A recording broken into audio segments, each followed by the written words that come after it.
record this. Okay, so what I did was I just create a login page ticket, and I give a small description what's need to be done. So there should be an email, address, and everything. That's the basic thing. So that's the basic of it. I'm not gonna create a fancy looking website. I'll just create these login page and integration patterns and everything. I'll just show you guys. That's it. So I'm gonna go to VS Code. So I have the pages section. Right now I am in landing and home. So I'm gonna be creating another folder, and I'll call this one as login. Okay, so you guys can see that login is in the level of the landing page, because landing page is like, we can consider that is like a section where a completely different UI will be shown. A login will be something completely different. So it is not going to go under landing, but unless the design requests something like that. But from my perspective, it's going to be something completely new. Okay. And within the login, I will create a new component. Component. It's going to be an Angular component, and I will name this one as home. So make sure the landing page has also a home, login has a home. So naming convention, make sure you guys know what home that we are in. Do not get confused. If you have confusion, like okay, it's not a good name, you can always um, prefix with the root module, like login home, something like that, if you like. So if you prefer that, you can go ahead. For simplicity, I will just have it home. I will make this one as a standalone component, and it will be created under apps, pages, login, home component. Yeah, I'm okay with the configuration. I'll generate one. So I have a home HTML. Right now, what I need to do is I need to add the routing path for this. First thing that comes into my mind. In that case, that I have to say, okay, if somebody comes to the path of login, we can't have the home component login. We need to log in the home component, but make sure where the home component is coming from. Home component. Right now, it's the both of these components are called home component, right? This one is also home component. Landing as a page, it's also called home component. So what I'll do is I will create a alias import. That means rather than having both call home, I will call this one as home component as login home. That means I am giving an alias. So rather than calling this one as a home component, I will have a alias called home login component. So it's not going to be coming from the landing, but it's going to be coming from login and login home component. So this alias will resolve the problem of me having two different names. So this is something commonly seen in languages like TypeScript, Python. So aliasing is what you can use in this kind. So you can even have like shorter names. For some class names are really large. So in that scenario, we alias with something small. So that is also possible.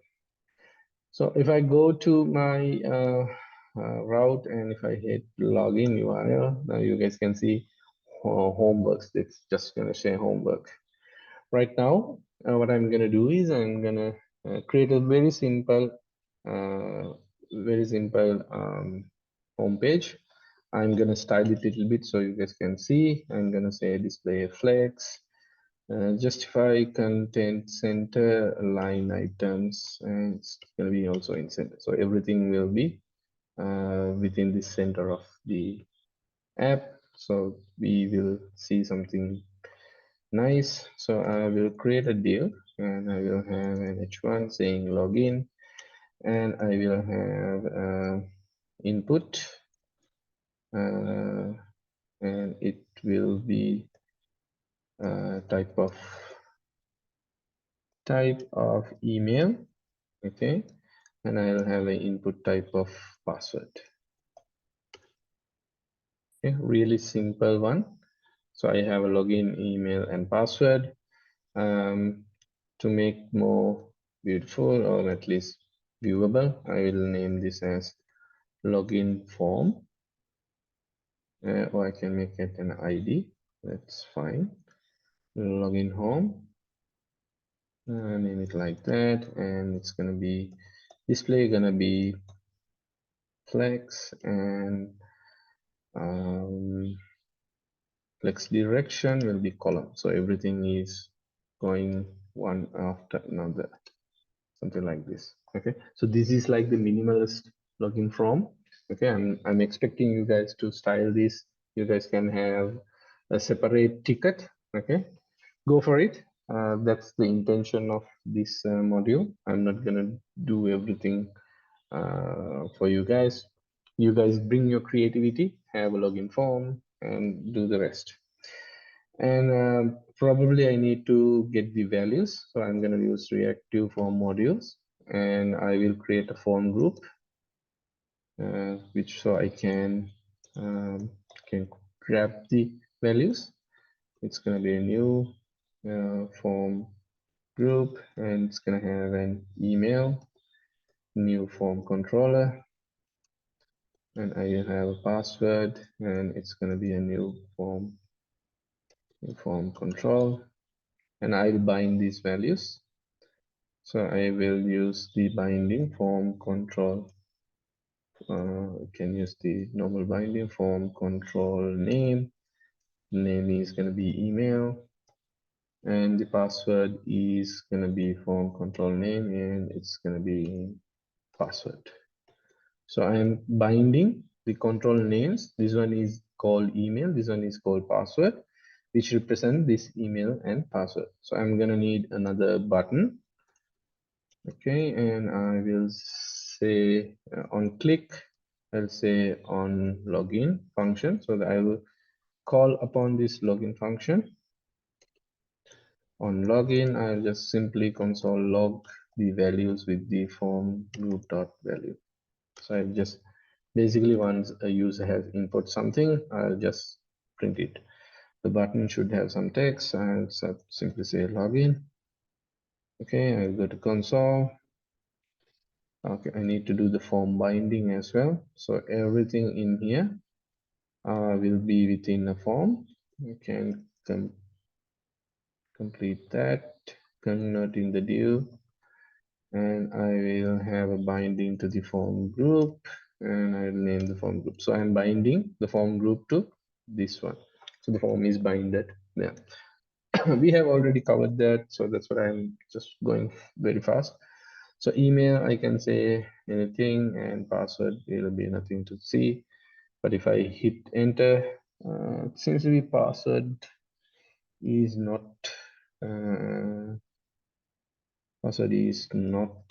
connected. Let me copy. Okay, it's form, it should be form control name, but form array name. Never. So I can say SD at SD. Yeah, you get the login name, password, and everything. So right now, what we have is a simple login form that shows us the things that we need, like basic form information, and we have those things within us. Simple enough. Let me put this one in here so we can see a little bit more clear. So right now, what we need to do is we need to send our application data. So we have the login form and we have the password. And right now, what we need to do is we need to send this application, or we need to communicate this information to our backend. Okay, and the backend should be able to retrieve such information. The backend is should be able to capture these things. So we need to make sure that is also happening. Okay, so we will try to send it and once we try to send it, the API should say, okay, this kind of page is not existing. You have to create such an endpoint. So let's create the HTTP integration first. That will be easy for us. And so we need to have some information ready, like when we want to do HTTP communication, we need a special package. So we need to have the configuration app.config to say, hey, we are doing HTTP requests, we need HTTP modules. So what we're going to do is we will go to app.config, which is we're going to be having our configurations, okay, and dependency injections, such a thing. So we will have the HTTP integration in here. So in order to do with that, let me quickly check. I think HTTP client module standard alone. We have to register the HTTP client module. Okay. Client module stand register.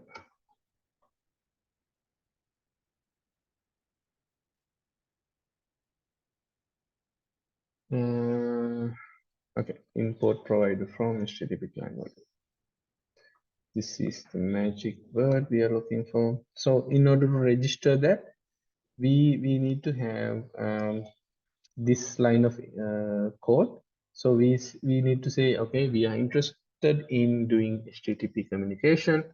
So in order to do that, Angular has a built-in HTTP communicator, which we call the HTTP client module.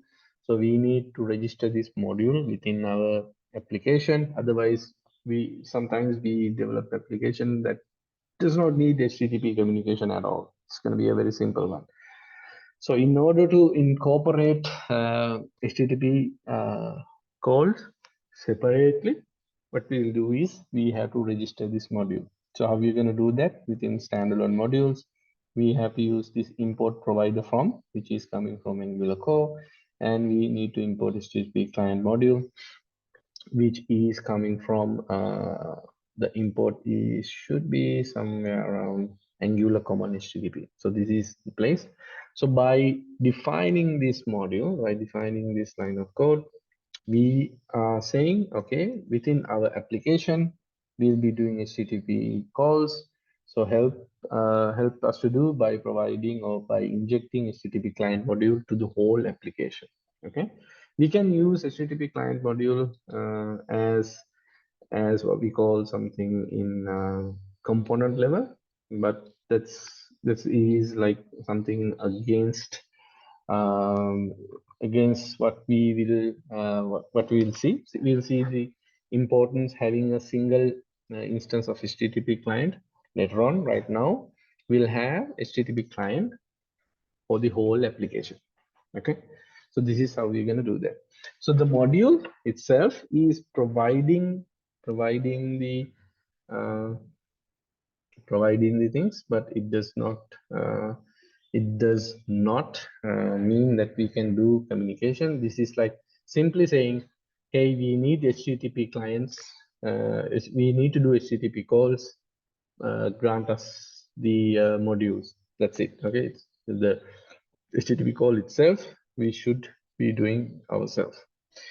So next thing is that we need to communicate with the backend, right? We need to do the communication with the backend. So it's going to be an HTTP call, or sometimes we call fetch calls or XSHR calls, whatever the name is. We need to make the call and get those information. So how do we going to do that? Then one of um, uh, our patterns is coming in handy. Okay, the pattern is what we call um, singleton pattern. Okay, we will be using the singleton pattern. So we have learned learn the theory behind it. It's going to be like we'll be having one single instance for the whole application. Right now, we'll see it in use. So, and also we will be learning the architecture, what we call tiered architecture. So we will be tiering out, or we will be using a separate tier for data communication. Okay, or you can simply say that since we are in Angular, we can simply say we are using MVC application. So whatever you name it, make sure you follow such a pattern and see the usage in this scenario. Okay, so we have something called pages, which we represent the views. Okay, since we need a service, or we need to do some logical part, we have a package, or we have a directory called services. So within this service folder, we'll be having all the logics related to HTTP calls or some front-end calculations. So I'm going to be interested in creating a login service. Okay, so I'm going to name this one as login, and I'm going to generate a service. Okay, make sure you select Angular schematic service, not a service worker, a service, and name this as login. And you have to select the project, which is my front end. SRC app login service, it is not the place I am interested to create. So what I'll do is I will go for more option. The path I'm interested in, I will copy a relative path, but I will modify it. It's gonna be SRC, apps belongs to SRC, app services service, it's gonna be login. So SRC service login service. Okay, this is the place that I want to create. Of course, you can create somewhere else and drag and drop in here, but it's better create it the correct location. Yes. So I have the service created for me. So my service is created, and there are a few things that we need to learn in here. So by creating a service, we are separating our code. We are separating our concerns into a different layer, or into a different file, which make easy us to understand. And as you guys can remember, we did some testing around these things, how we can easily test the application. So by simply writing only specific use case for the service only, that means we can easily test the service only. We do not want to integrate the UI in here. Simply we can test the login as we can simply test the login service only. Okay, so we have a lot of benefits in here. So keep a note on that. Okay, and we are using something called provide in root. Okay, this is something related to Angular itself. So by providing, by giving this metadata to the injectable decorator, what it does is it's gonna create a login service, and since it is provided in root, or since it is creating within the root itself, there will be only one login service. That means we will reuse the login service throughout the whole application. So this, by decorating this with provided in root, we create a singleton. Okay, we create a singleton. This singleton is used for the whole application. We are not creating login service as we please. Okay, we can make it something other than root, like if I select in here platform or any, that means it's going to change the behavior of how it's going to instantiate. So right now I'm going to use root That means only one instance of login service will be created. Even how many places that we're going to be using the login service, we'll be having only one instance of that. So it's easy in different levels.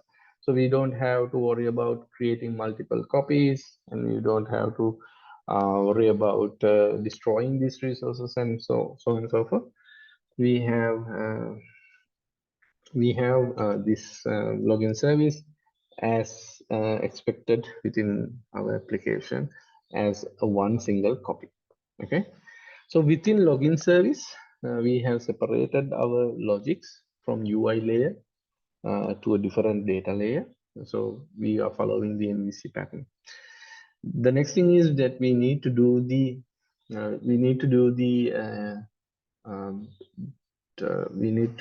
create the we need to create we need to have a hold of the HTTP client itself. So there are two ways that we can do. Okay, the old way is used to the constructor injection. Okay, so this is one of the patterns that we have taught. It is called the injector patterns. Okay, so we need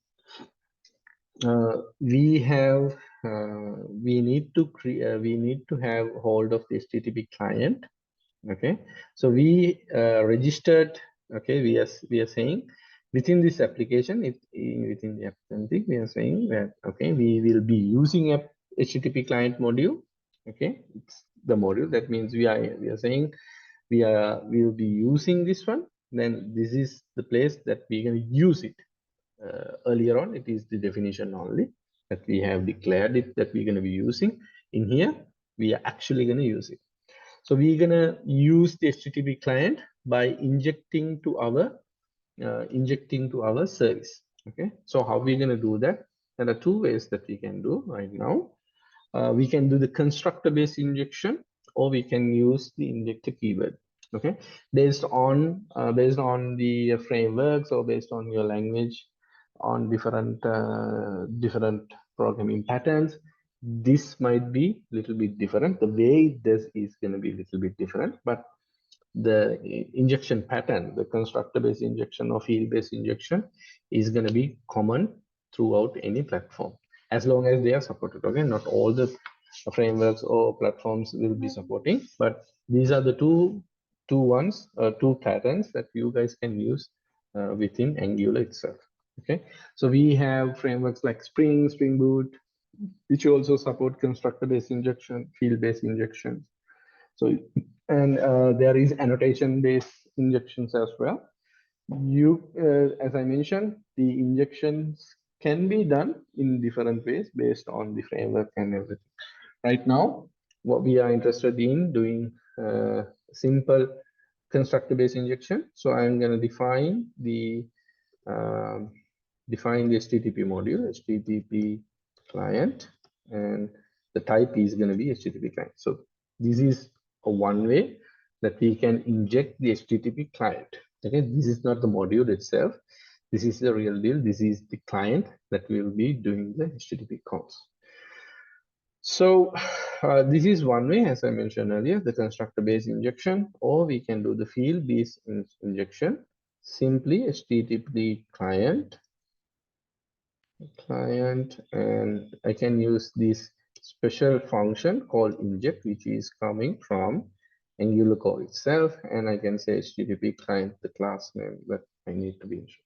So this is what we call a field-based injection. This is a constructor-based injection. Either way, we are injecting HTTP client into our login service. Okay, now we can utilize the HTTP client to do HTTP calls. Okay, so simply I'm going to create a login function, which will take an email, which is type of string, and it will take a password, also going to be a type of string. And I'm gonna simply say return this HTTP client. Since I need to send some data, I'll use a post and the URL that I'm interested posting in, and what is the body, what is the what is the payload for this request. So I need to send an email, which is going to be this email, and I need to send the password. Okay, and it is going to be the type of password. Okay, so this basically says I am sending an object format. I'm basically sending an object. Let me have yeah. So basically what I'm saying in here is I am sending an email which is gonna be sorry, I'm gonna be sending an object which has a field called email, and it will be bind to the email that we provide to this function. I will have a field called password, and it will be binding to this one. So if you have the same name as the field name itself, you can just omit this. This is something from TypeScript. Okay, so if you have the same name as the field itself, okay, you can do that, or you can just, if you are not familiar with this type, you can have the object definition, JSON object definition as you like, okay, with the two different fields and everything. So yeah, so simply I'm doing a REST call to unknown URL right now, and it's gonna be the payload is gonna be an email and a password. Okay, right now I need to know where I'm gonna be delivering this information.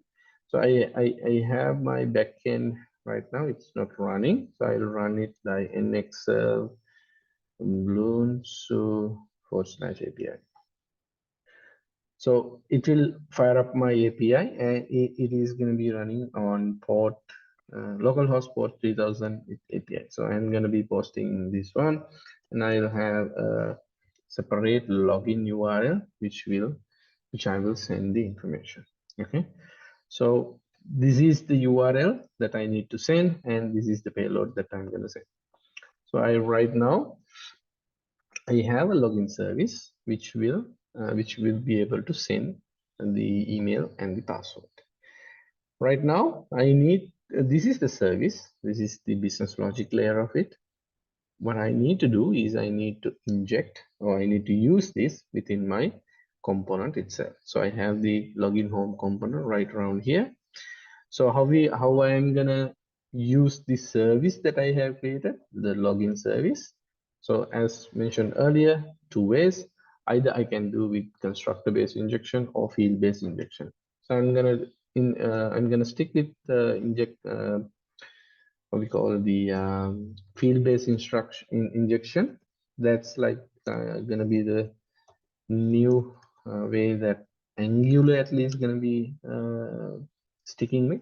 So I'm gonna within the home component, I will be utilizing the login service. Okay, so what I need to do is I need to say, okay, this dot login service login, and what is the email? Email is coming from this form group, which is having the value email, and the password is coming from this uh, this this form controller. Okay, so I can take the email like this. So I'm gonna show you a shortcut after again. So I'm gonna be setting this form group. I will have a value, and that value we can have an email. Const password. So this form group value, okay, value represent the raw value of the application, and there will be two fields, email and password. Right now I'm interested in password, so I can pass email in here and password in here. So no issues coming from the service itself. So I have the email, I have the password. Now I can send those information. So this is okay. This is completely fine. From the form group, get the value. Okay, so the form group will not only have value, it will have some other checks as well, such as whether it is valid and everything. So you guys can simply check those things. Form group dot whether the value is what it's going to represent in the form, and dot, there are like add controllers, remove, disable, enable, get errors, like a lot of validations going on with the form group. Right now I'm interested in the value only. So I have value dot email, which will have the binded email value, value dot password, which will return the password value, which is provided by form group. I can do like this, or there is a D, what we call this one as a deconstructive way, which is going to be something like this. So what we did was we get the form group value and we deconstruct this to two different parts, which is email and password. If I need only email, I can have that one as well. If I need only, if I need both, I can have email and password in here. So deconstructing, so I can get rid of one line of code in here so that I can pass the email and the password for the login service itself. So really simple, nice neat and tricks that you guys can see. Or as you can remember, we can shorten this one. If I can say E and password as P. That means I am identifying email as E and password as P. So I can have something like this. Okay, not needed. If you have such a huge or long name, you can shorten it to something like this. These are like neat tricks that you will find handy when you're working. Okay, so we have the login function, and what we do is we're gonna call the login method. So if you guys can remember, the HTTP client is not a simple asynchronous call, it is a stream call. Okay, HTTP client is returning us an observable. Okay, so the difference between observable is that we need to subscribe in order to retrieve the value. So we need to subscribe to this. Right now, let me go to the Chrome and I will just simply have an email, a password, and you guys can simply see that the access to this request is not from this origin. So if I go to the network section, I'll probably get an error in here as well. So I can't do even it is not a 404. That means the URL is not fine. We are not getting a 404 even. We are getting a simple yet most common error. What we call is access to XHTML request to this URL from origin 4200 has been blocked by CORS policy. Okay, response pre-write request doesn't pass access control, no access control, allow origin header representing the request. So basically, this is intended from a browser. So anyone knows the idea or why this is happening? Anyone have an idea? Raise your hand if you have. I have seen this error. I know what's going on. Raise your hand, please.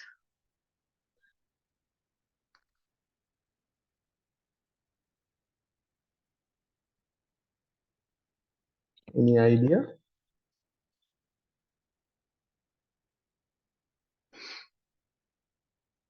Okay. So this is an issue with that's happened in most of the REST application. So we are running our backend and frontend in two different ports, right? So the backend is running on localhost port 3000 and our frontend is running on localhost 4200. Okay, so when we run the application into such two separate ports, the host is same. Okay, the host is localhost, our normal, our machine, local machine. The host is localhost and port is 3000 for the API and 4200 for our front end. Host is same, the port is different. So the issue, the error that we are getting in here is that we are trying to execute a cross origin resource sharing. Okay, that means we are connecting to we are trying to execute a service which is running on 3000 port, but we are trying to access it from a 4200 port. So since these two ports are different, even the host can be different. In this scenario, only the port is different. But either way, if the URL is not representing the same one as the origin one, the request is originating from 4200, but the API is requesting from port 3000. So the origin of the request and the responder who is trying to access is two different things. There is a vulnerability, security vulnerability, what we call cross-site origin resource sharing. Okay, this is one of the common attacks you will find within the web world. So in order to prevent that, by default, most of the web servers do not allow this. Okay, they are saying, hey, you are coming from a different source, I am in a different source, so I'm not trusting you unless I am instructed. The API is taking a precaution and they're saying, no, I am not allowing to execute a cross-site access. So for simplicity, or for most of the time when we develop such application in development frameworks, since these are running on two different ports, this is a common thing, we can ignore that. But if you are running on the same port, okay, the backend is also running 4200 and the front end is running on 4200, this error will not occur. Okay, but that is like not gonna be the most cases. So how we gonna come around this issue? There are two things that we can do. We can allow this from the backend. Okay, really simple. Simply we go to our backend implementation. Because all these, so this is the front end, this is the back end. Within the back end, we have the main TS. So a simple configuration in here when we are creating our NestJS application, right around here, there are accepting options. In here, we have something called course, and we can simply say, I think it is true, or let me check it whether it is true. Yes, I think it should be true. Because origin, and if I refresh and try to log in, yes. So simply what I did was another option in here, enabling cross. That means, okay, I deliberately say I will allow enable, or I will allow cross-site origin to be true. There are some methods that we can even say, okay, we are enable cross-site origin, but we can be more specific. Okay, so like we are allowing cross-site origin only for given methods. Okay, only for given origins. That means we are not allowing other than localhost 4200. Okay, so we are saying that, okay, we are enabling cross-site origin, but only for localhost 4200. Okay, let's see whether this works. I refresh, try to get something in. Yes, it's showing for not for. That means they are accepting the request, but there is no page to respond. Let me just simply do a change in here. I will say I will only allow 4201. Okay, and if I try to allow it once again, yes, you can get the cross-site policy is not available. So make sure the origin is set. Even we can do more fine-tune configuration, like allowed headers. We can send a header request. If that header value is presented, we are allowing that. There are certain credentials, methods that we can say. Say for instance, we can say, okay, we are allowing we are allowing cross-site origin only for get methods. Okay, only for patch methods. That's kind of fine tuning we can do. Right now, at least have the origin set for now. Then only cross-site origin will be only the origin that is allowed will be 4200, or this HTTP. This URL will be only allowed. Other than that, cross-site origin request sharing will be disabled. Cross will be disabled. If you say true, anyone can come and do the request, which is a bad security practice. Okay, at least have some control over which origins are allowed. Okay, so do your own research on course, and probably you will find a lot of other security loopholes. So make sure these things are known to you guys. At least take this as a starting point for securing the application. Take a look around this section, so you guys will be going into more of implementation on securing the application. Okay, right. So we have enabled that one as well. So we the next the issue is that we are facing right now. Even though we give these emails and everything, it is saying okay, there is no such endpoint that corresponding to um, this kind of request. Okay, there is none. So we simply need to create endpoint, which is going to be then API section. Within the API section, we'll be creating a module for that. So I basically used one of the user modules. Okay, I will be creating a login module for this. So under app directory, we have something called modules, and I will create another folder called login. Okay, so I will be creating a login module in here. So to give you guys a perspective on how the module architecture works, it's really simple. First, you need something called a module. So I'm going to create a module in here in SJS. And we simply need to have a class, export class, and I'll say login module. And make sure, in order to understand this is a module, we need to have the module decorator on top of it, and that's it. Okay, so the module is is a way of organizing our code into smaller chunks. So within the login module, whatever the controllers that we want to use, whatever the services that we want to use uh, will be registered or will be handled by the login module. Okay, so the login module is what we call uh, a feature module. Okay, all the feature modules should be registered under the root module, which is in this case called app module. Okay, so we have a user module imported. Right around here we will import the login module. So the app module is the starting point for application.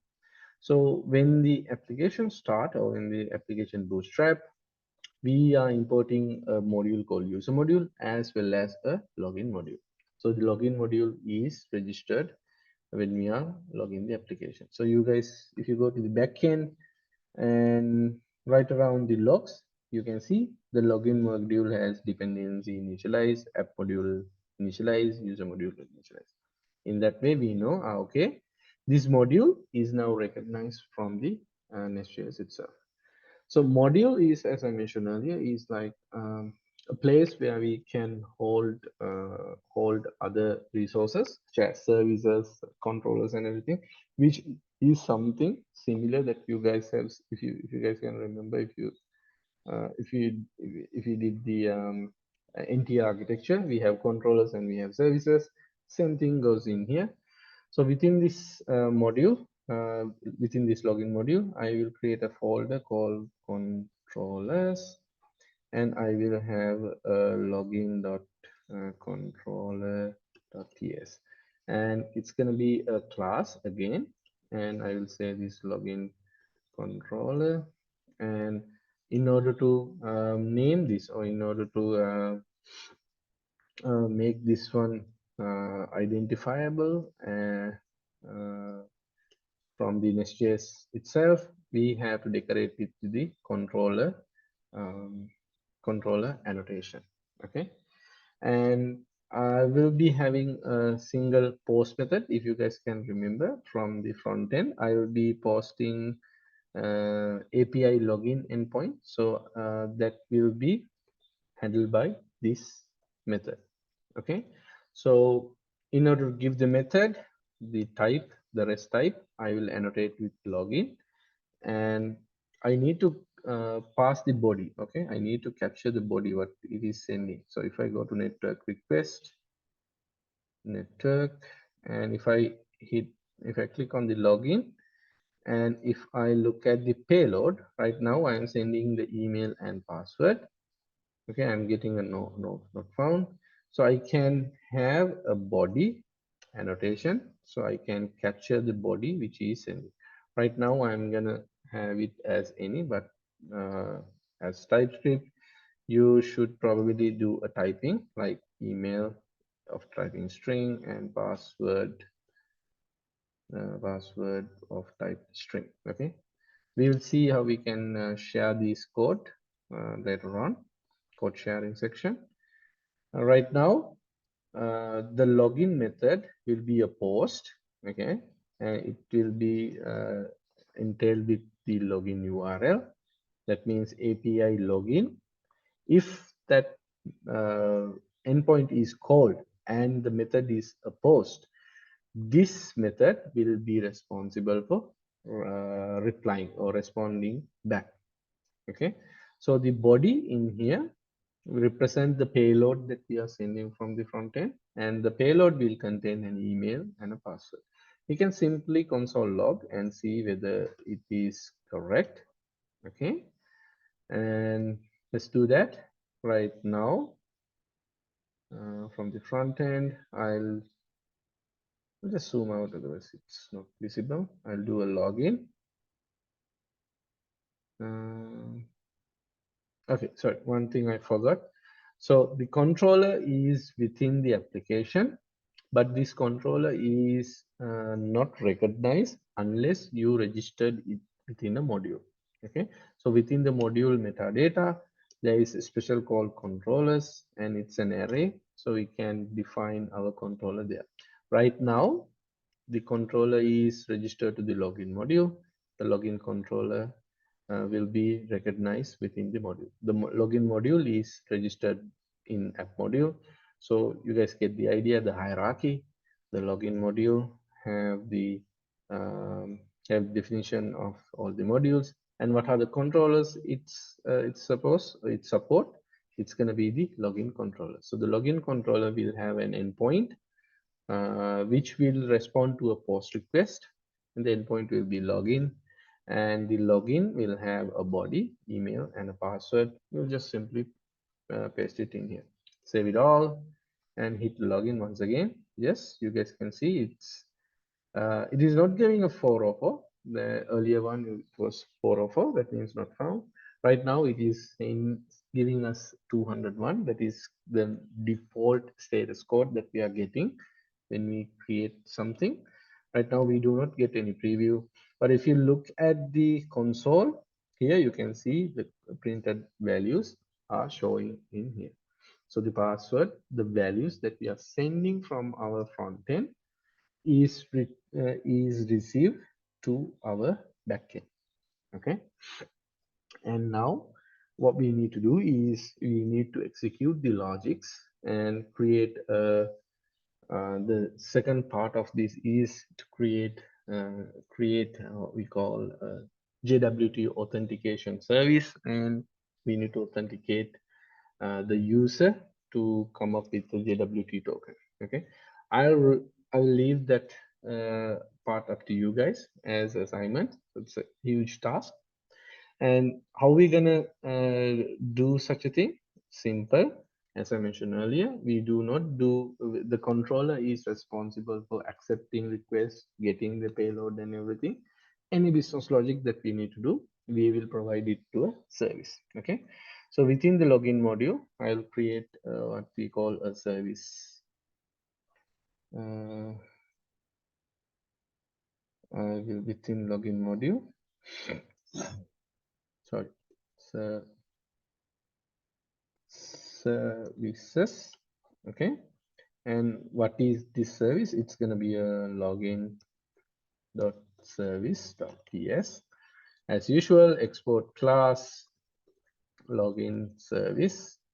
Okay, and in order to identify this as a service, we need to inject this, since this is injectable, and there you go.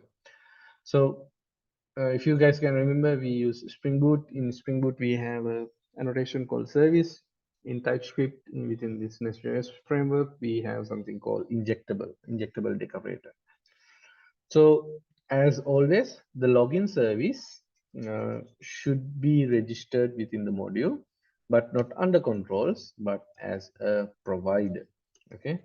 So in this scenario, we will import the login service as a provider to this module, for this login module. Okay. Now the login module can work with the service in Nest.js. You do not, as far as I know, you do not have the field-based injections. So you are stuck with private constructor-based injections. Okay. So we have the login service, and the type is going to be login service. And login service. Okay. Now, if I want to give the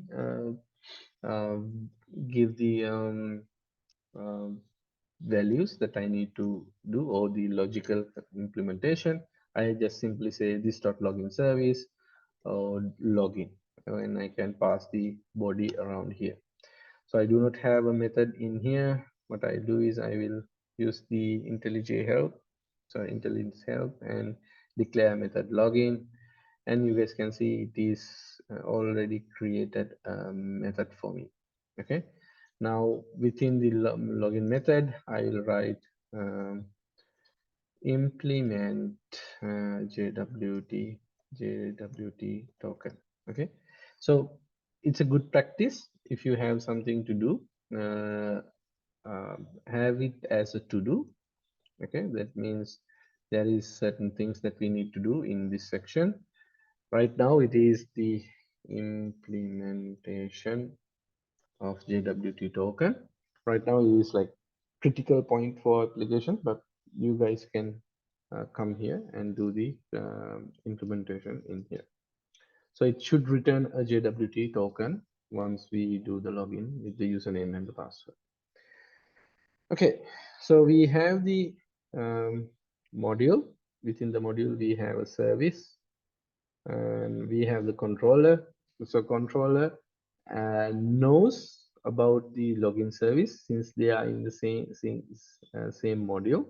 And remember, if you do not register your service within the controller, it will give us an error. Right now, you guys can see there are no errors in this application. Right around that, I comment the login import section or the provider within the module, it will give me an error saying the login module does not know about the imports and everything.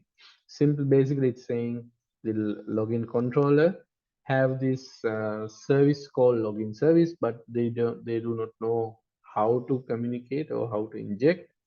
The main reason is probably you have forgot to add the login service as a provider. Once you are done, you're golden. The errors are gone. Okay. So we have the login service implemented and everything. So we are good in here as well. So any questions up until this? Any questions that you are finding difficult? We will move on to another example, like another pattern, architectural pattern.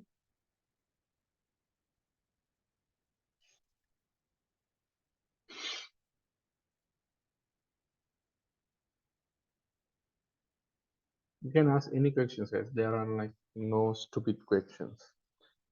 Every question is a learning point for me sometimes. So you guys get the best out of it. So we basically what we did was we create a login form and um, send the payload in here.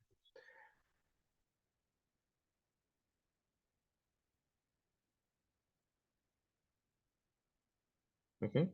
So what I need to do next is I will have this planned state, and there is something we can do. Create a checklist. Okay, and I will create task. Okay, the one task is have test written for front end logics. Unit test, let's say unit test or logics. That's one task. Implement JWT token in API. There is another task. And write API tests. So there are 3 tasks. So any one of you guys can grab one of these tasks and start working. Okay, based on this requirement, you guys need to take one of these and start working. Okay, and the next part that I'm gonna be showing is like, let's create a PR once again. And one thing I forgot to do is, yes, create a landing page. I'm still in here, but don't have to worry about that. So we have our create login page. So it's the 4th one actually. So I don't know which one is the 3rd one. Okay, I think we had the task for create login page. I missed it. Just delete this, archive this one.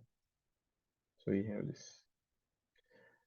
So we have this task, create a login page. So what I missed was initially I should be creating a branch out of this, but I forgot. But I don't have to worry about that. I can simply branch out in the current branch. So it's easy. Git checkout -b. It's going to be a feature, and the feature will be create login page. So right now I am in a new branch. There you go. So I have done everything. I can do in the Git terminal itself. In here, I'll just add a simple message, added the login page. And I will add all the changes. Make sure when you are adding such a thing, all the changes are really the ones that you intend to do. Sometimes you will add unwanted files, and make sure to keep low amount of files to be changed. In here I have 18 files, which is acceptable, because the PR, if you have a PR that's containing like 200 files, then it's going to be a nightmare for the person who is going to review that. Keep it as much low as possible.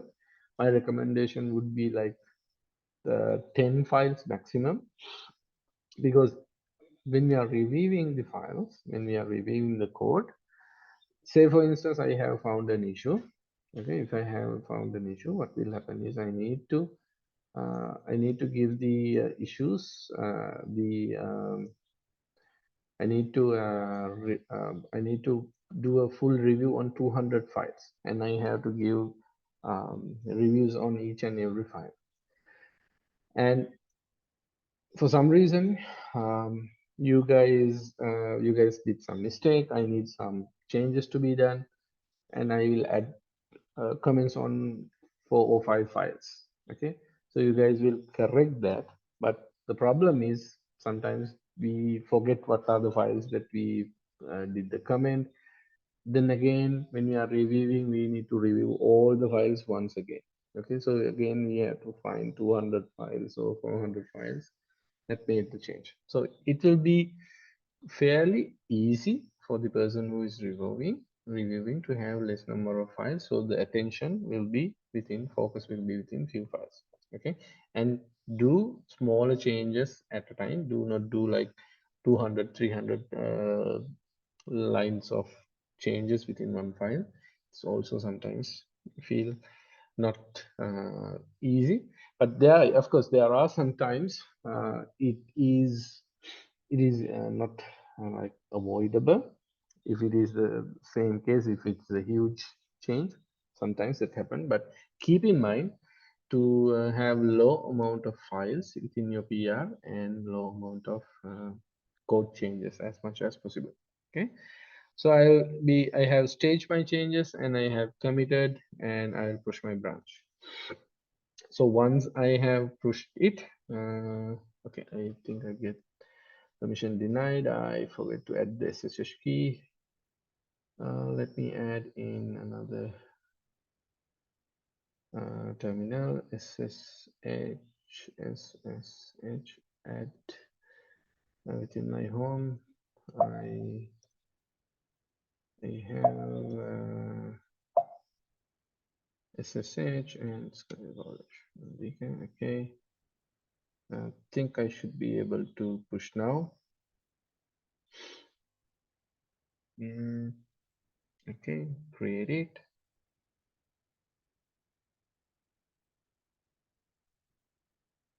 Branch is yes, everything is success. I have the I have pushed the code in here. So now what I can do is I can go to Bitbucket and create a PR out of it. Let's see.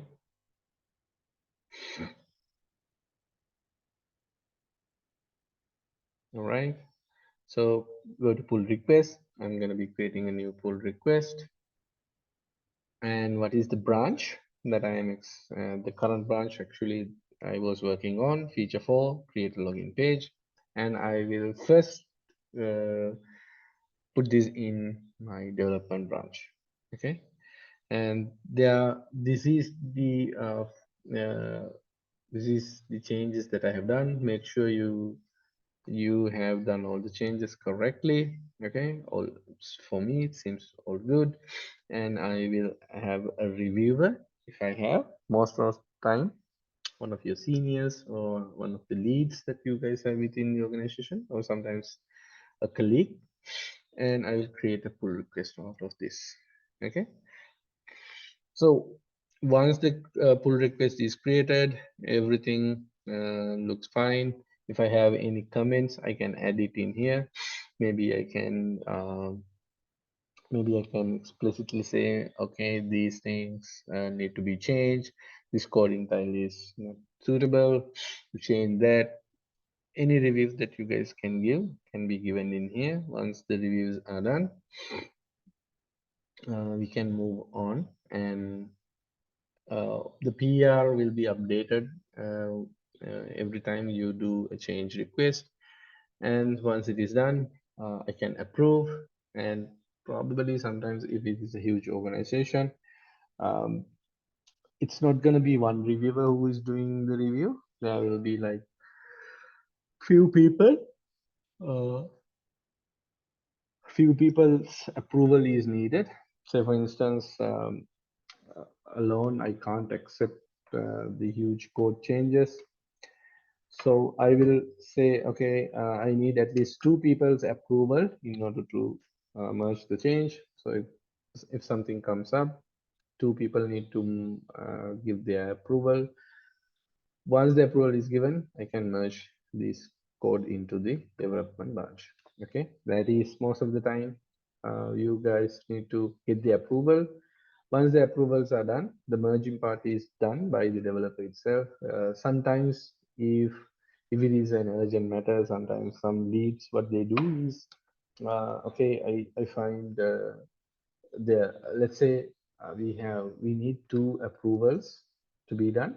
Okay, and both of the approval is received. The second owner might say, okay, I know this issue, they might merge it, but most of the time the person who raised the PR, in this case myself, will be merging the request to the branch. Okay, but in rare occasions, the second person who review or someone else with the correct uh, precision, they can do the changes as well. Okay, all right. So we looked into one other thing, like the integration for the API, and how we gonna um, how we gonna communicate with that. Okay, it is not the optimal way. We will see what are the other changes that we need to do.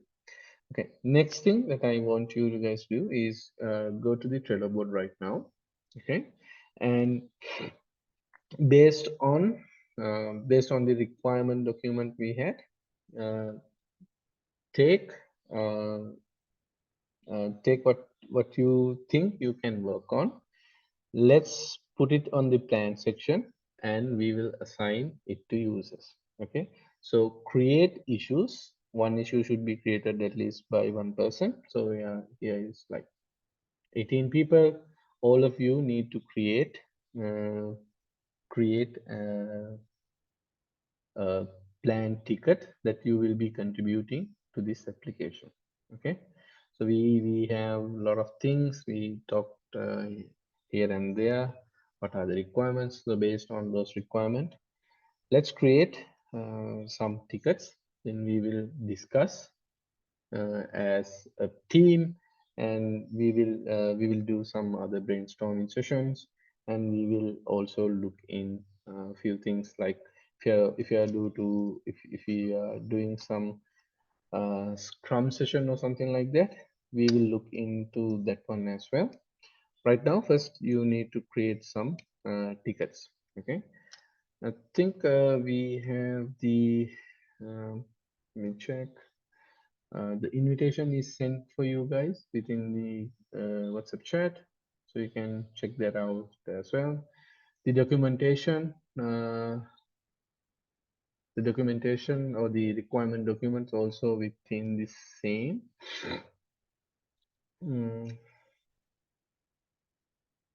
yes, we have the Trello invitation block and also the Figma, as well as the document, all are within the same. This SRS is there as well. Okay, first create a ticket, something that you guys think that you guys can work on. Create that. Okay, I'll give you like 36. Let's assume it is 40. I'll give you guys 10 minutes to work on that. Okay, I'll pause the recording for that period. Okay, so I see a couple of um, issues have been created by you guys. So I'll go one by one, and I will move to to-do section. I think this can be put into doing section, and I'll take one. Okay, first one, and make sure the person who have created this one ready to answer if any questions comes up. Okay, so this ticket is about create a password reset page. Okay, so that is something we need. We have what we called the login page. Okay, we might need another page for forget password or something like that. Definitely we will have a button in here and redirect to some other page with regarding that. Okay, correct implementation. Amila, if you can add more details around here, just add details like where how we gonna go to that page, especially when we are when we are within the login page, there will be a button to redirect to that. And what are the fields within the reset page? Okay, the reset page will definitely ask, one of the common things will be like, if you want to reset the password, give me an email.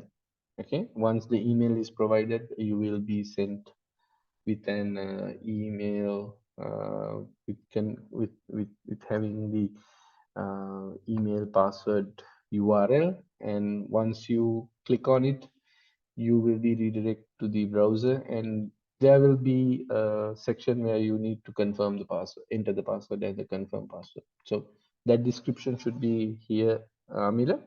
So add that one as well. Okay, and it will be labeled under Nest.js and Angular, because there are view changes, UI changes that you need to do, and some other things with related to sending mails and everything that's going to be in here. Okay, you got the point, Amila? Yes, sir. Okay, so if you have come across any things, just have a checklist on certain things that you need to do, and make that make those changes. Okay. Right. So you need to create a branch out of this from the application, from the actually the within this one. So create a clone, create a branch, and work on the things. Make sense? Yes. So one other thing that we need to do is, I'm not sure whether we have it. No. So one other thing that we do is, we can't do this for like forever, right? We should have deadlines. We should have a clear estimation on what we're gonna do. Okay, so the next one of the tasks that we do is what we called planning session. Okay, we do a planning session, and normally we do things in scrums. Okay, so we have scrum meetings. We look at this issue and we estimate. Okay, with the help of all the developers. Like right now we have 16 in here, but most probably within a smaller team there will be like 6 or 7 people, including the QA testers, developers, and all the team members. With all the team members, we will be giving an estimation to this story, okay, or this task. So there are like special software used for like anonymously saying, not anonymously, like in a hidden way. We do not expose the story estimation for the others, but at the end we will review that the individual uh, estimation for that. Say for example, the story point estimation that we give normally in 1, 3, 5, 8, 13, something like that. Okay, those based on the effort that we need to put. Okay, so I will say, okay, this is a small task. I will give the story estimation into like 0.1. Okay, it's going to be a one story point. But Amila might say, no, it's a huge task. It contains a lot of changes with the backend and front end and everything. It might need more tasks to be done. So I will definitely vote something like a 5-story point. Okay. Another person within the group will have, no, this is a huge task that is, there are backend changes, front end changes, database changes, UI changes, migration, so many things to be changed. So that person might give like 13 or something like that. So based on this, based on these anonymous values, or based on the story points that we give, we at the end we will reveal, okay, how much story point all these players, all these estimations were given by individual person. Then we discuss why that amount of story points is given. Then what we do is we brainstorm. Okay, Amila will say, okay, Amila has given a middle point. I'll ask the scrum master or the person who is handling the meeting will ask, why Amila do you think it's around 5 points? Then Amila has to explain himself. Okay, uh, this is my conclusion. That's why I come to this number. Okay, and a person might be giving a very low, like I myself gave one story point. Then I need to explain why I give such a story point. So by giving my opinion on the story, we can brainstorm how much effort it will go. At the end, what will happen? Everyone in the team will be agreeing upon a certain story point. So the story points are depending on some organizations use the term one story point is 1 day of work. Sometimes the organizations say, okay, one story point is equivalent to the complexity. Okay, that is like there is no special way of measuring that. But most of the time, one story point may be a half day, or sometimes depend on the organization. 3 story points is a 2 day work. So that's kind of scale is there. But anyhow, everybody in the team have to agree upon how much story point that they are providing to a certain story. Based on that, we will assign a story point, and for the given sprint. Okay, for this, let's say we have a sprint of 2 weeks. That means we have 7 people, and each and every person will be able to complete like 5 story points per sprint. Then we know, okay, within the sprint, 7 by 5, that means we will be completing 35 story points within the sprint. So we have a rough idea how much work will be done within upcoming weeks. So those are like uh, project management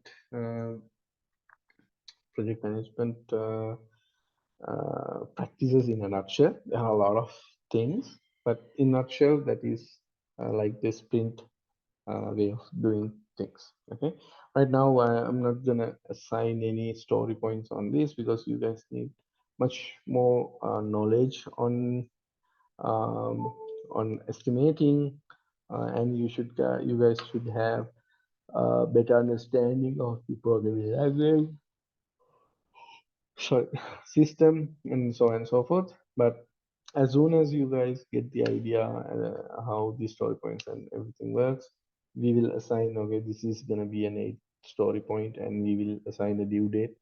This will be done in that. Okay, so right now, this task is, I will move to do. I think I created one.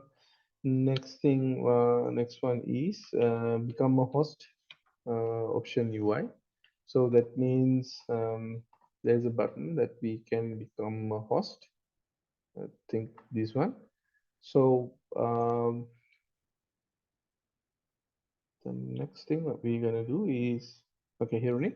So Hiruni, describe what are the things that you're gonna do in here. I mean, at least we need to have a certain checklist on what you're gonna do in here. Can you elaborate? Okay, so I thought of developing creating the forms when Uh, clicking the button. okay. So So you have to be in a scenario like when you're describing a requirement, you have to be very thorough on what sort of steps that you're going to take, what sort of pages that you're going to go, what sort of information that you're creating, that's kind of thing. You have to be thorough in a scenario like that. Okay, so okay. you have to mention when we click on the become a UI, we can become a host button on this home page, you will be redirected to another page, and within that page you will be collecting such and such information. Say for example, the host email, the host address, and let's keep it simple, and a host telephone number. So you have to mention what are the informations you will be capturing, and you have to mention the backend. Are you going to do the backend implementation as well, or are you going to be only doing the UI part as well? I will do the UI parts. Okay, sorry. Okay, if you're doing the UI part, then you have to mention what are the testing strategies that you're going to use, how you're going to write UI test, you're going to test the values and everything. So you have to mention how you're going to do the testing as well. Okay. Okay. Okay, great, nice. Prove that one as well. So uh, as you guys are listening in, you guys should understand. Okay, there are tasks is being worked by people, and based on their experience, okay, Hiruni will take around like 1 day to finish this. Okay, and as I mentioned, it is not like within one single meeting you can understand. No, it will take a little bit of time, but you guys need to adapt and know the capabilities and everything. But eventually, you guys know what are the capabilities of these developers and everyone, so you guys can estimate these things uh, pretty fairly. Okay, but and remember, most of the time, what I have seen in my from my experience, initially, I mean, at the beginning of the project, the estimations are really high. So even a very small task, it's the estimation is really big. That's because certain reasons are there. That means the unknown learning curves, project deadlines, and all those things. But time, when the time pass, when you get familiar with itself and you know the drill, what will happen is the time will the time amount of time that you are spending on a task, the story points that you allocate will drastically reduce. Okay, all right, approve this one as well, so you need to create a PR on that. Great. Next one is Randika. Create a navigation tabs according to the UI design. Yeah, I think you're mentioning Randika these ones, right? Randika? Don't see Randika on the participant list. Maybe connection Hello, issue. sir. Okay. Yeah, Randika, you are mentioning these things, right?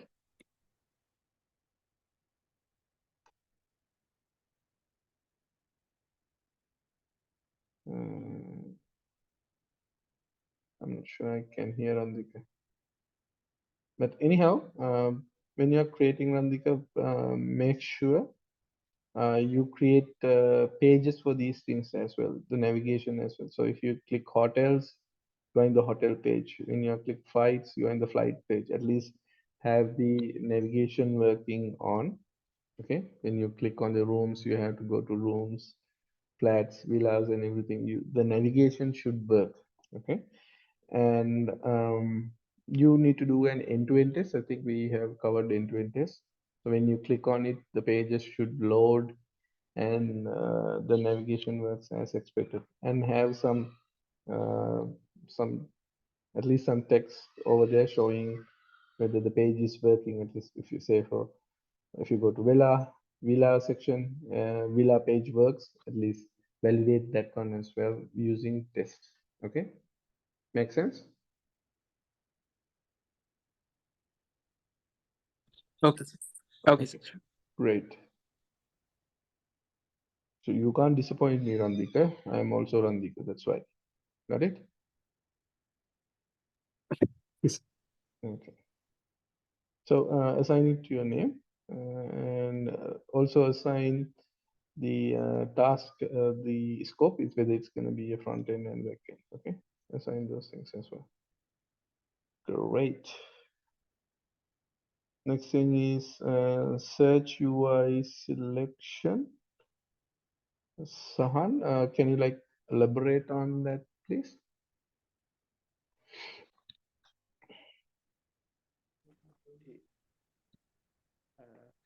Is this that search section part?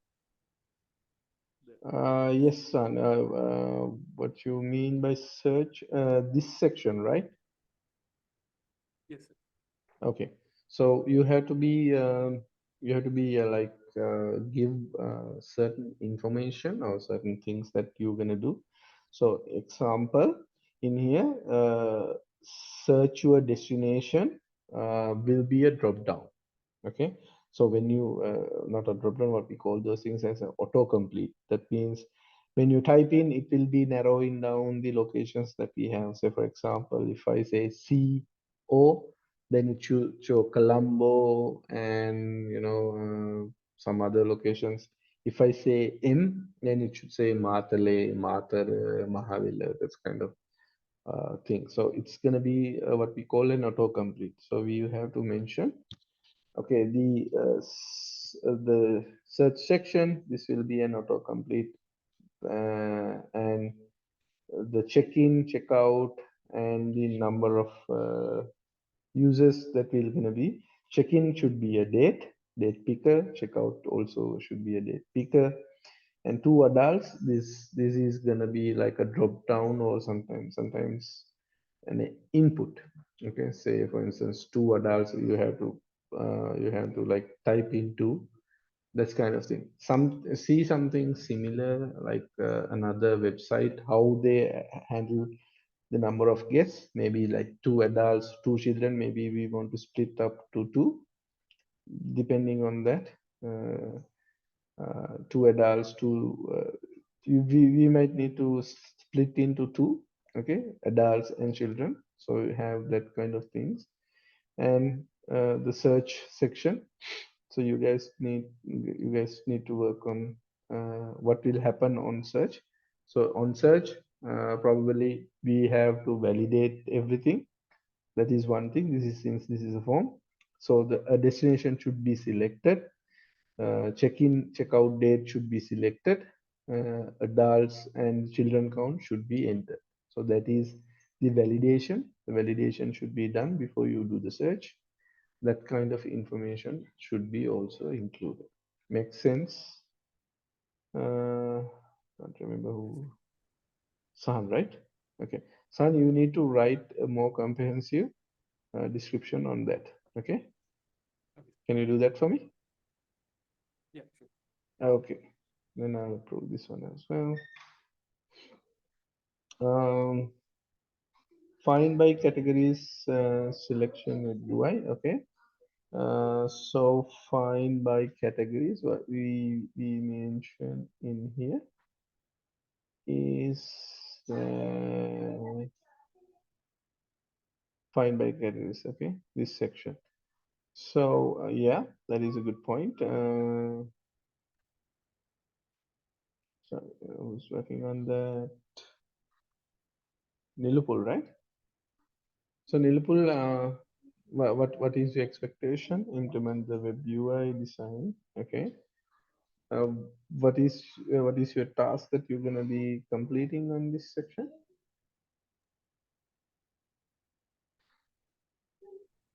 Hello, sir. Yeah. Yes, sir, I focus on the implementation part for the UI Mhm. as per the. Okay, so there are certain things that you might need to do. Since UI in this sense, in this case is like, it's good, yes, but there are other things that you need to focus on. Can you work on the API section for this one as well? Okay, sir. Okay, good. So you have to add APIs implementation for this. That means for homepage, you will see 1, 2, 3, 4, 6, 6, what do you call, 6 categories. Okay, then once you click see all section, it can show like 10 categories. Okay, maximum, let's say you have 10 categories.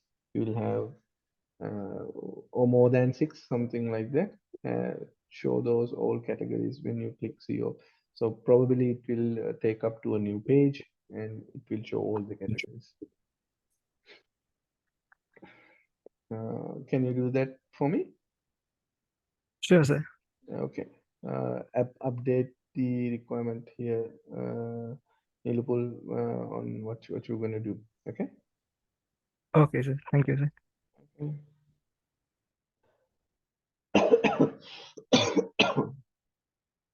Mm, experience to grab, Chandika, right?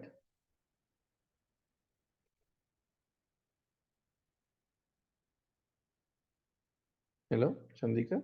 You will be working on this one, right?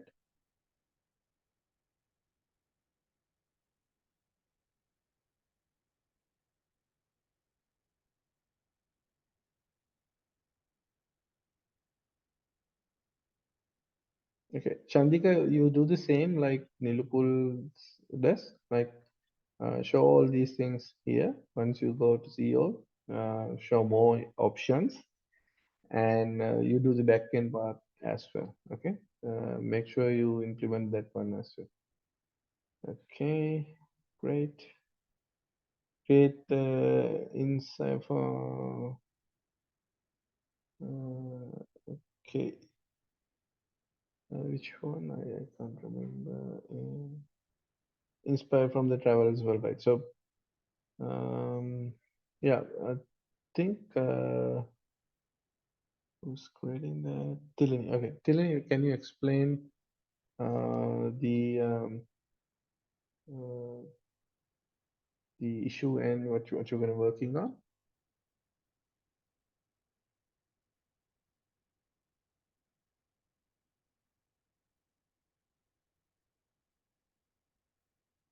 Okay, I think Tilini is not here. But anyhow, you think Tilini, you should also focus on creating these APIs as well. Otherwise, the task will be little. So at least get these values, images, these texts from the backend and serve those things. Okay. All right. I'll approve that other one as well. The hottest destination, Supun.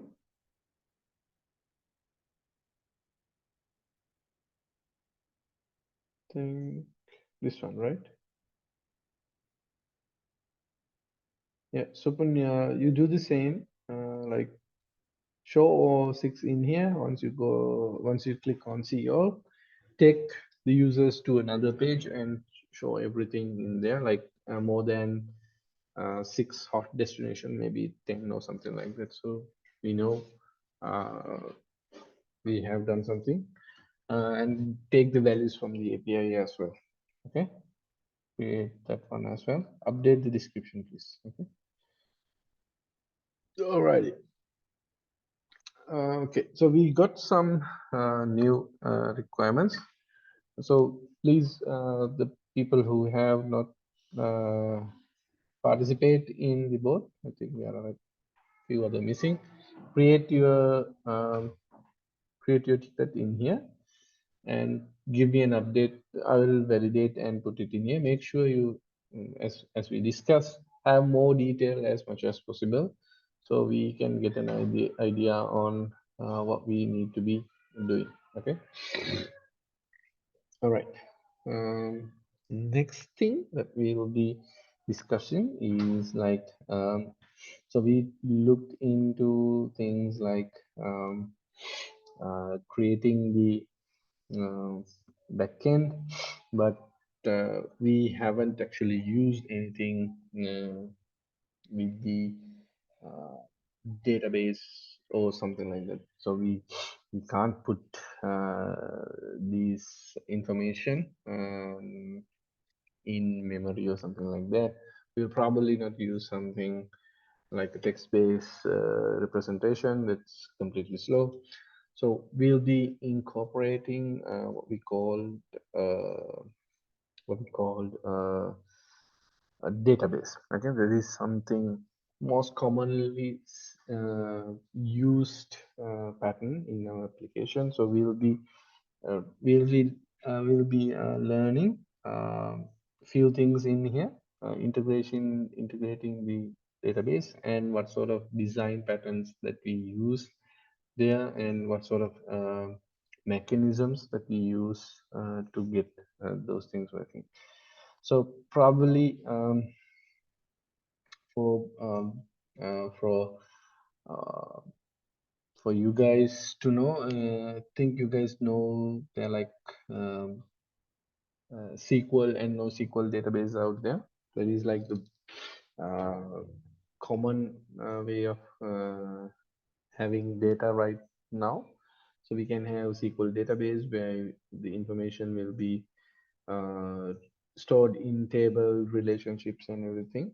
When there is no SQL database which is not having a proper structure most of the time, like a document based database like MongoDB, Redis, that kind of thing. Okay, and when it is come to NoSQL databases, it's not only going to be document-based things like MongoDB. Do not get that confusion. There are like a lot of applications, a lot of database type when we talking about NoSQL. So there are like based on what sort of data that you are storing, what sort of access time you have, the NoSQL database might change.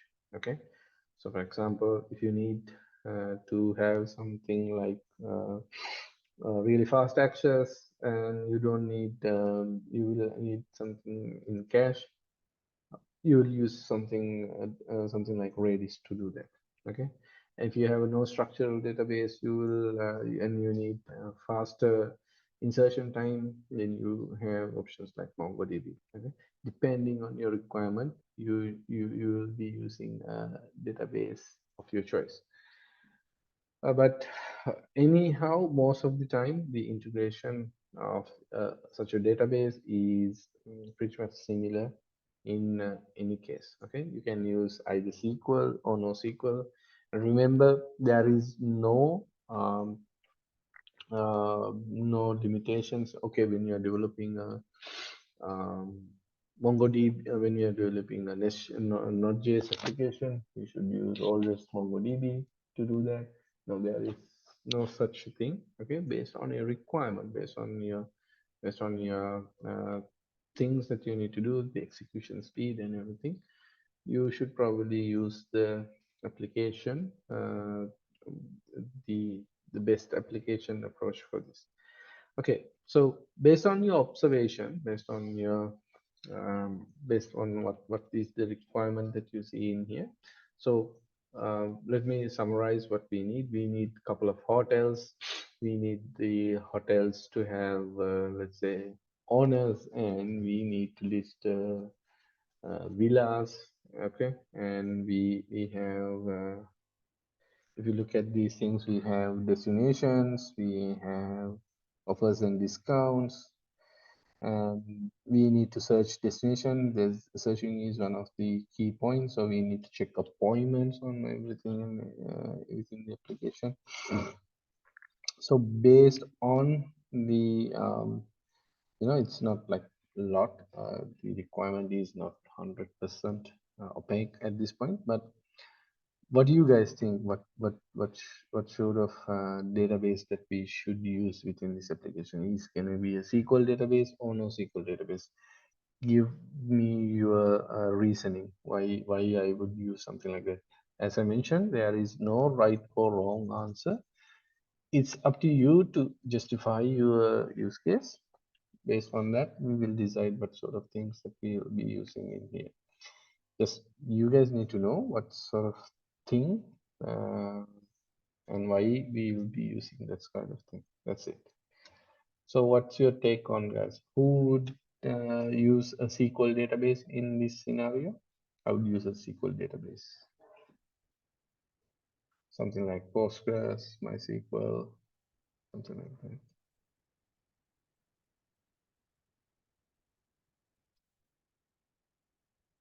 Okay. Nobody likes SQL. Okay. I would use a NoSQL database. Raise your hand.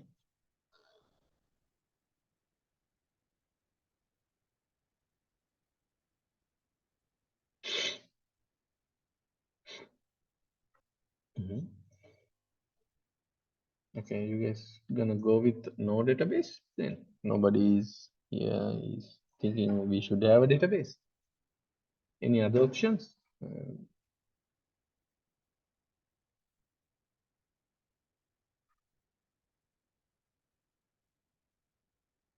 Okay, once again, SQL, raise your hand, please. I would use SQL. Okay. Debugger. Okay. I would use NoSQL. Raise your hand. I would use NoSQL.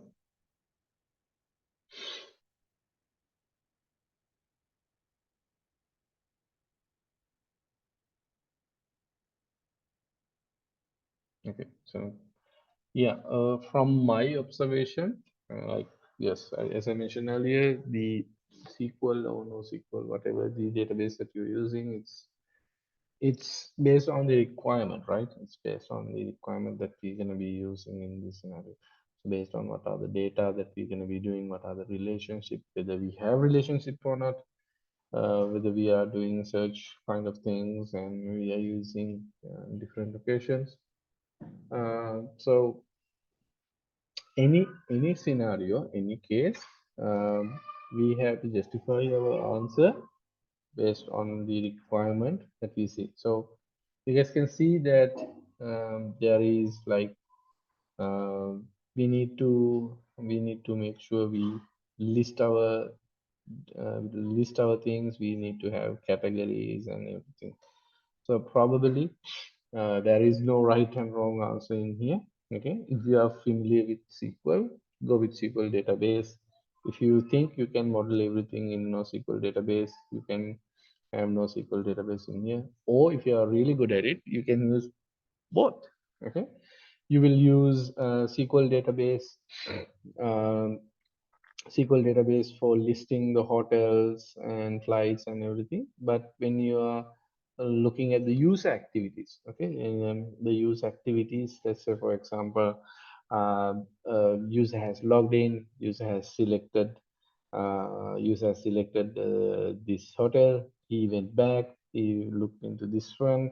You know, the audits that we do, we use capture as much as information about the user.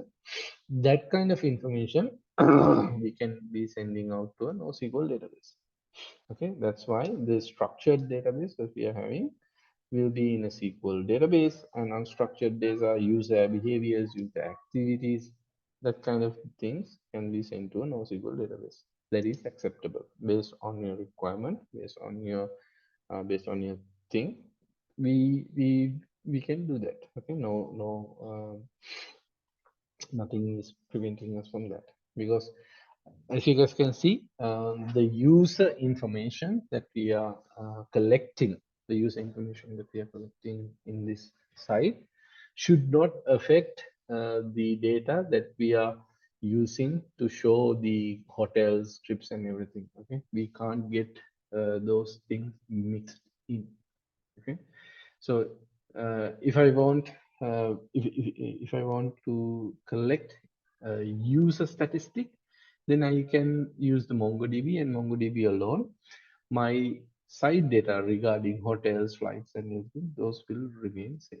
Okay, and when I'm running a report or something like that, that will be completely handled in the Mongo database. My SQL database will not be affected. Okay, so as I mentioned earlier, you can have these things. You can have a SQL or NoSQL.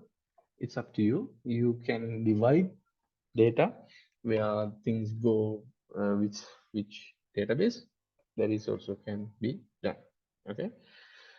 So we'll try to have the both. Okay, just fun, and we'll see what are the things we can collect on both ends. Okay, right now I'll since we need a starting point, we will use SQL database. Okay, we'll use a SQL database for our user information, host informations, and everything. Okay, other informations we can put it in MongoDB or something else. Okay, so first thing that we need to do is we need to have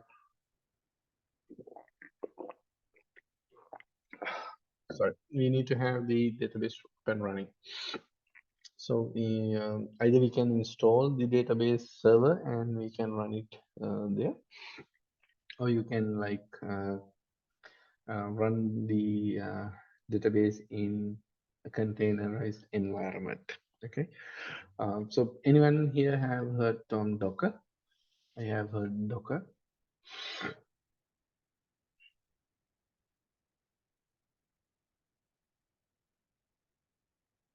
I know Docker, at least I have heard about it. Docker. Okay. So think Docker as like a container virtualization software, but in more sophisticated way, but less resourceful than. I think you guys have seen virtual machines like VMware, VirtualBox, and those sort of things. A Docker is like a lightweight container. Okay, if you are really interested in learning Docker, I can give you guys some links, which you'll find plenty of Docker commands, how you can start up and running a container which contains a PostgreSQL, this kind of thing. But at the point of this course, I'm not going to go into that kind of DevOps operations. We'll be simply using Docker, and we can start a simple Postgres server using that. So I assume that you guys know how to run a Postgres server. That would be enough. Okay, I assume that you guys have started the Postgres server and your SQL server is running and you were able to connect to that and get things done. So I'm not gonna go through the process of how to install Postgres, how to run it. You can use it is not limited you guys to learn Docker or something like that. You can just install it and run. That is also okay, but as long as you can run and you can see that things, it will be enough for the current project of ours. Okay, so let me get okay. So what I'll do is I will create what we call um, a Docker compose file.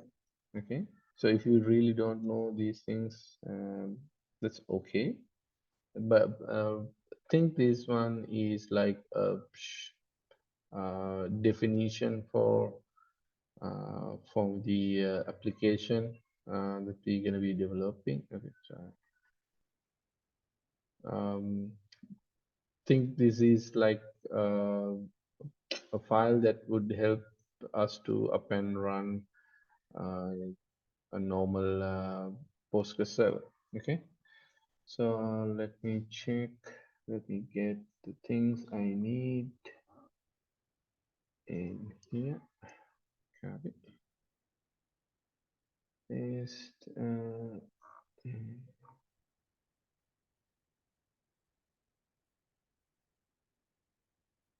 Paste with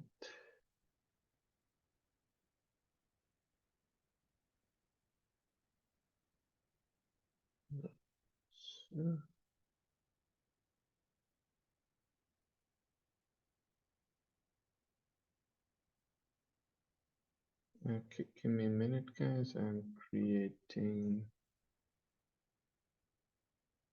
the Docker Compose file. So if you guys even you don't need, at least it's not like compulsory to run Docker Compose. Uh,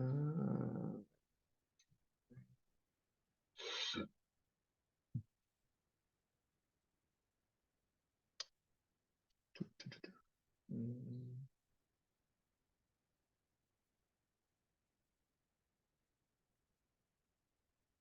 okay.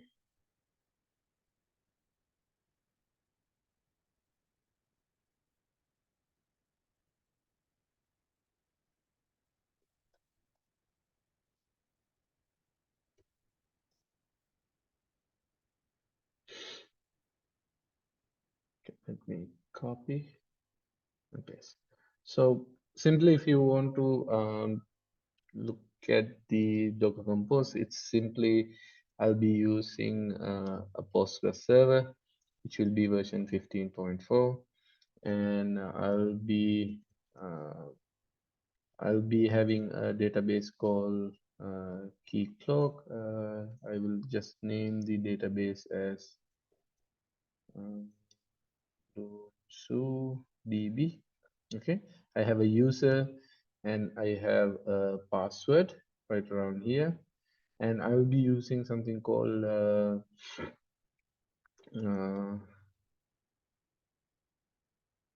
I'll be having a simple username and a password in here.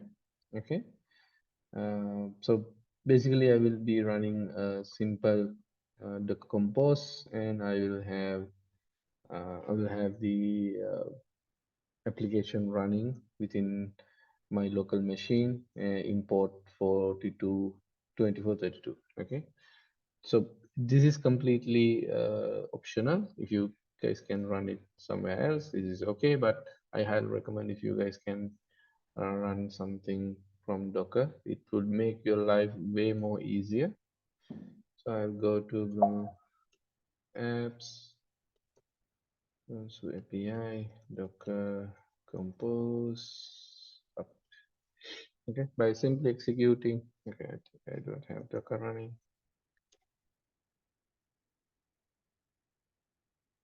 So if you are really new to Docker, just get a good. You can get a good good information regarding that. I will paste you guys a tutorial on that. So basically, it's gonna create simple resources where I can always discard. Once I'm done with the development, I can just discard, and I can also think that it is like a temporary machine that is running. Once I'm done, I can just throw it away. Okay. All right.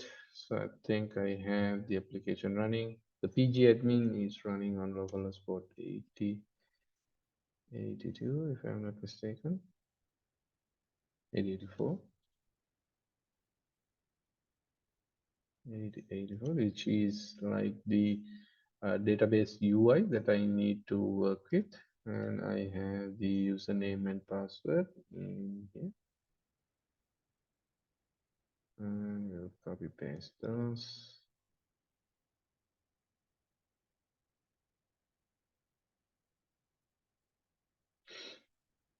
And I hit login. Okay, save it. So this is like the the access to my database. This is like the UI for it. Okay. So I'm gonna make a connection. This is the UI. I need to do creation of this database, or at least this server. I will do a quick connection. I'll name this as local connection. Hostname is SQL. Username is gonna be PG user. Password is gonna be the one that I had here. I would like to save password and save. Yes. So I think I got the connection to my database. I have the database created for me with use of Docker, so I don't need to create the database once again. But I do not have any schemas. I have the public schema for this. So it's basically I have created the database. That's it. Okay. So the next thing is I know for sure the database is running, so I can look at my PG admin side. Next thing that I need to do is I need to create a connection to the database. Since I'm using Nest.js, I'll see Nest.js SQL, Nest.js SQL. So there are like couple of options when we want to deal with databases when you're using Next.js. Probably we will be using something called an ORM, object relational mapping. So um, rather than rather than um, typing, or rather than creating SQLs using strings, we can simply use an ORM to do the mapping between the tables and the entities. So if you're not familiar with these things, just uh, hold on and we will see how these things going on. First thing, I will be using ORM called type ORM, which is one of the popular ones.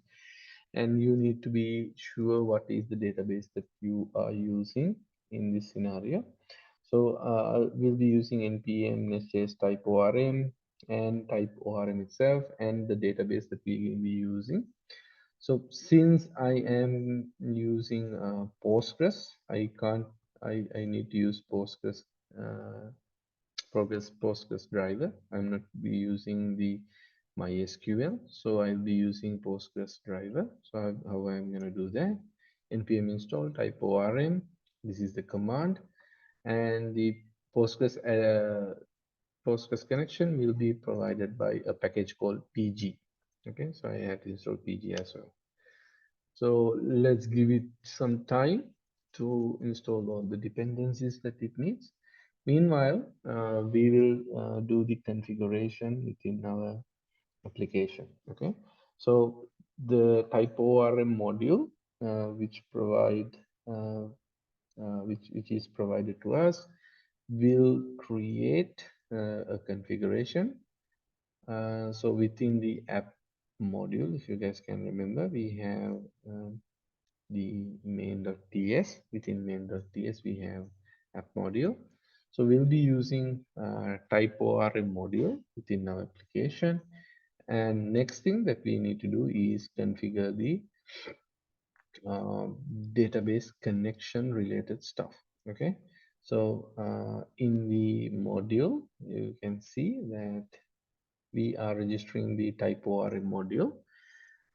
There are a couple of things. This one is for connecting to the this one is connecting to the what we call the MySQL, but we are not using MySQL. We are using Postgre.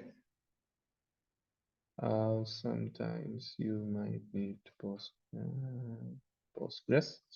The type is Postgres, and the host, since it is running on my local machine, even though I am using Docker, it will be running in my local machine. So it will be localhost. The port that the Postgres is running, if I use my Docker compose file, it will be running on port 2532. So I'll have to add that on as well. The username, the name that I'm using to connect to the database, it's the Postgres user is PG user. So this might be depending what you have put. The password is the password that I have put it in here. And the database that I am trying to connect, the database is Blonsu DB. Okay, so that is done. And there are things like entities, which we'll look in later on, how we can add entities, and the synchronization true. So if I put synchronization true, what it will do is it will automatically create the table definitions and everything. You guys know when we are using a SQL database, we need to have the table definitions, like what are the tables, what are the table names, what are the columns, and what are the column types and everything, right? So if I put synchronize true in here, what it will do is we have certain things like entities, like the definition from the TypeScript level. So when we define the entities, okay, when we define the entities, those are like normal JavaScript classes or TypeScript classes.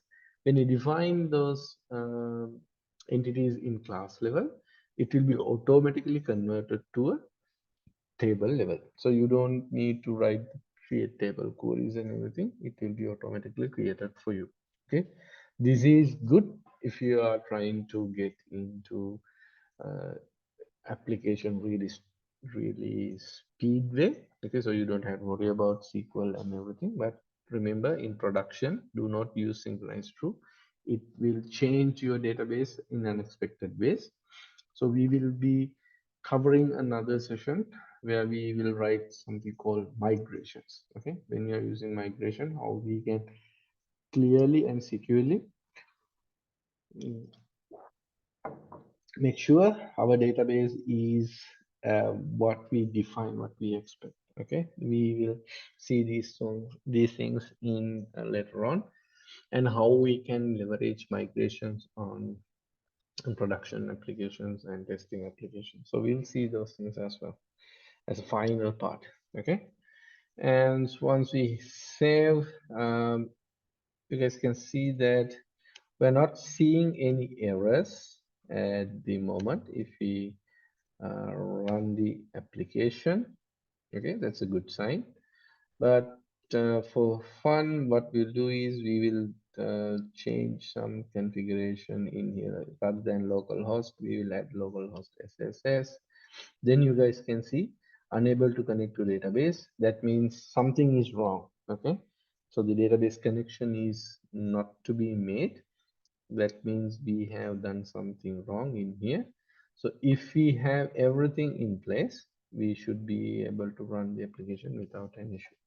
Okay, so that is what we do in the application level, how we can create a database connection using Postgres, TypeORM, and NestJS. Okay, really simple connection things. And one thing that we need to do, make sure what we are doing in here, we are using the TypeORM definition, the connection definition within the app module. So as you guys can remember, within the type or within the NestJS application, app module is considered as the starting point or the root module for our application. And if you define something in the uh, app module, it will be affecting the whole system. And there is certain definition, or what we call a certain pattern that we use in Nest.js, AngularJS application, which is the use of for root. So,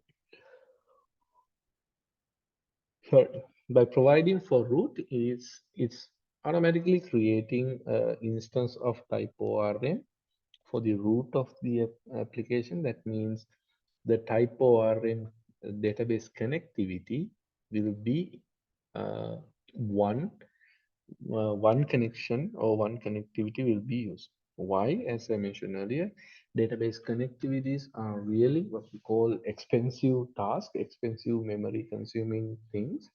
So every time that we want to execute a command, when we want to execute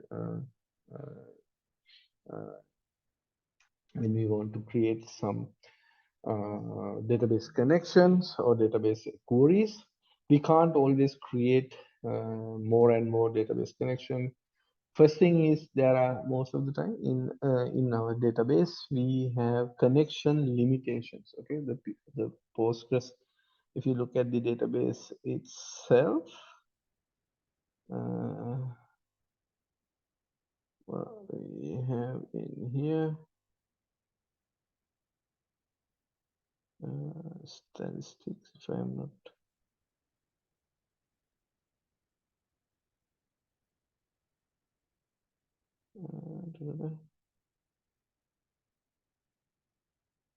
yep, not sure. I can't remember what is like the place it's showing. Like we have certain limitation, a certain number of connections that a database can be connected. We don't allow like thousands of database connection to be made to one single database. So we have limitations for that.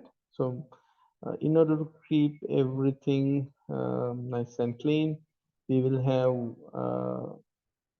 per application, at least for this application, we will have one single database connection, which is going to be a singleton. Okay, why we have a singleton? The main reason is that the database connection is what we call a memory consuming task, and managing that will not be an easy task if you have per connection database per query connection. It is not acceptable. Okay, so we have to make sure this is at least a singleton as much as it can be.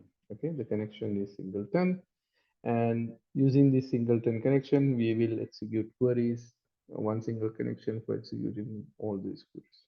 Okay, so this is what we call what we can see the singleton pattern in action. Database queries, sorry, database connection, especially trying to be singletons due to the nature of the application and memory consumption and everything. Okay, all right. Think we won't have that much time to continue for right now. If you really want to explore, have the typo and things within your application, try to create an entity, try to put some data using typo RM. Okay, really fun stuff. As I as I, as I mentioned earlier, rather than me teaching you guys should be going the other way around. You guys should come up with, okay, I have found this issue. How can I resolve this thing? So proactively, you guys do your things. Okay, try to create entities, try to create API endpoints, try to create migrations. So by doing things your own, you will get more confident than me teaching you guys. Okay, so try to get those things up and running as well. All right, any questions up until this, guys? Anything that you guys need to be answered?